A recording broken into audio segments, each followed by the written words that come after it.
Hey everybody, hope you're doing well as I am today, and we're going to hop on the bus today and we're going to talk about buses. If you caught my previous video, we were talking about VCA faders or VCA channels, these blue channel strips that I have here. And if you haven't caught that video, I'll let you go dig in my archives, and maybe I'll put a link down below. But anyway, I just did it fairly recently, so I'll let you go dig it up. The VCA channel is different than the bus channel. Just briefly, I'll show you that the VCA channel controls the fader level only. That's the only function of it. It allows you to group whatever you want to go to your VCA channel. You can assign where it goes to with the little down here below the fader where it's labeled. So I've got a bus channel also as well. It's this bright red guy right here. Okay, I've also got another bus. If you look way over in the far right by my picture here, this light gray one, this is the master bus. Okay, so not to be confused, it is still a bus, but you have a sub bus. In this case, I'm going to call it the drum bus. Okay, the reason being is I have all the drums. These red and purple tracks are all my drums, are also going to this bus track. And if you will note,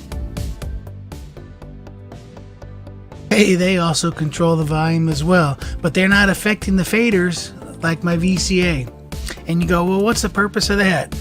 Well, let me just show you a couple things here. You can notice the big difference right here besides the color. One's blue and one's red. But up top here on the VCA, I don't have a place for inserts or sends or that sort of thing. So that's a big difference with the bus. The other thing is the bus is not affecting my fader level like I just said, and that's important because if I change the fader level on this track here, okay, if you remember, this is my pre-post fader send. Now this changes the relationship here from my dry signal to my send level. Okay, and so unlike if I'm in post here, this effect is after the fader, so I'm pulling this down. If you don't understand pre and post faders, look it up. I'll make a video on it or whatever. So if I have everything on post fader, I can go ahead and pull down my VCA fader and it doesn't really make any difference, no big deal. But if I have something on pre fader and I pull this down, my faders still stay the same and I keep the same relationship. So that's important. Okay, let me show you another importance. And let me just play this, and I'm going to go ahead and remove these. You just go ahead and right click on the little widget there, whatever you want to call it, and remove. I've got a drum effects channel already set up, so let's just go ahead and I'm just going to add a send to that effects channel. I'm using my trusty Valhalla vintage verb. It sounds wonderful, by the way. And let's just play away.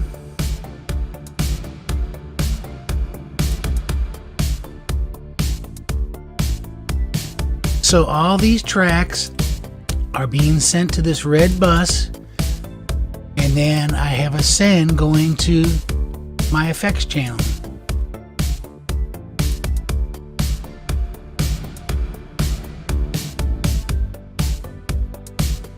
So a benefit of that is that I'm not putting a reverb instance on all these tracks separately. It helps you save on your computer grunting power, so to speak, but it also allows you to just go ahead and group things and maybe give a commonality to them and having the same type of reverb on everything. On drums, potentially I would not necessarily do this because I don't like to necessarily have a lot of reverb on a kick drum. And that's where the individual sends come in handy. But I could also just go ahead and do the same thing here and just drag this into my insert. Okay, now I will alter my mix, which is basically a similar effect of adjusting this send.